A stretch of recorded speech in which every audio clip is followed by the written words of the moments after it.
આ તરફ નડિયાદમાં 180 થી વધારે સફાઈ કર્મચારીઓ હડતાલ પર ઉતર્યા છે। પડતર માંગણીઓ છે એમની અને ઘણા સમયથી એમની માંગણીઓ રાખતા હતા, પરંતુ કાયમી કરવાની એક માંગ જે સૌથી પ્રબળ છે એ સાથે સફાઈ કર્મચારીઓ વિરોધ કરી રહ્યા છે।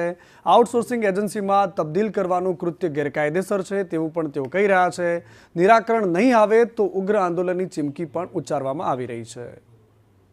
નગરપાલિકાએ જે તે વખતે એમને સીધી ભરતીના નિયમો મુજબ ભરતી કરેલી હતી અને ત્યારથી અત્યારે મહાનગરપાલિકા થઈ ત્યાં સુધી આ લોકો સતત એકધારી કોઈ પણ તૂટ કર્યા વગરની નોકરી કરતા આવેલા છે। ઘણા એવા છે કે વર્ષના 240 દિવસ પૂર્ણ થતા હોય તો આવા કર્મચારીઓને કાયમી કરવા પડે અને હાલ મહાનગરપાલિકાએ આવા કર્મચારીઓને કાયમી નહીં કરવા માટે અને તેઓને કાયમી લાભો નહીં આપવા માટે હાલ આ કર્મચારીઓને આઉટસોર્સિંગ એજન્સીમાં તબદીલ કરવામાં આવેલા છે। મહાનગરપાલિકા કર્મચારીઓને પાછા જે એટ ઇઝ પરિસ્થિતિમાં નહીં રાખે તો અમે જ્વલનશીલ આંદોલન કરીશું તે બાબતે આજે નોટિસ આપવા આવ્યા છે।